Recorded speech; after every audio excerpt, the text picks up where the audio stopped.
Taste the Daily. தந்திர model திமுக அரசு புது திட்டங்களின் பெயரில் மக்களை ஏமாற்றி வருவதாகவும் உங்களுடன் ஸ்டாலின் திட்டம் தேர்தலை கருத்தில் கொண்டு ஆரம்பிக்கப்பட்டதாகவும் அதிமுக பொதுச் செயலாளர் எடப்பாடி கே பழனிசாமி விமர்சித்துள்ளார்.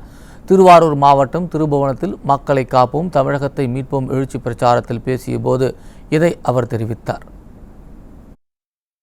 2001 சட்டமன்ற தேர்தலில் பாரதிய ஜனதாவோட திமுக கூட்டணி வச்சாங்கல்ல, அப்பெல்லாம் பாரதிய ஜனதா கட்சி நல்ல கட்சி, அண்ணா திமுக பாரதிய ஜனதா கூட்டணி அமைச்சா மதவாத கட்சி.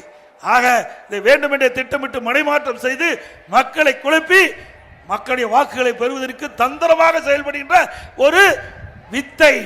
அதை நீங்கள் புரிந்து கொள்ள வேண்டும். அண்ணா திமுக ஆட்சி என்பது மக்கள் ஆட்சி, மக்களுடைய எண்ணங்களை நிறைவேற்றுகின்ற ஆட்சியாக இருக்கும் என்பதை நேரத்தில் தெரிவித்து, இப்போ உங்களுடன் ஸ்டாலின் வருவார். உங்களுடன் ஸ்டாலின் வீடு வீடா இந்த அட்டையை எடுத்துட்டு வருவாங்க.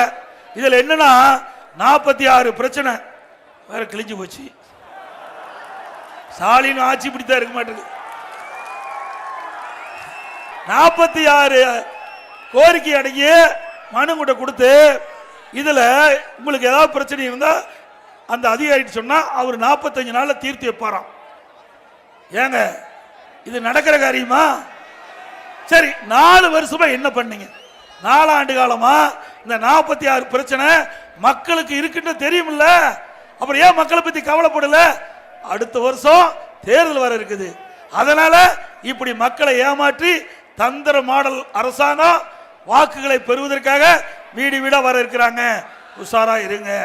இன்னொன்றையும் சொல்றேன், எதிர்கட்சி தலைவராக இருக்கும்போது ஸ்டாலின் இதே மாதிரி ஊரூரா போய் மக்களை அழைச்சி அந்த ஒரு திட்டல அமர்ந்துக்கிட்டு மக்களை முன்னாடி அமர வச்சு, மக்களே உங்களுக்கு என்ன குறை இருந்தாலும் மனுவாக எழுதி நான் கொண்டு வந்த பெட்டியில் போடுங்க.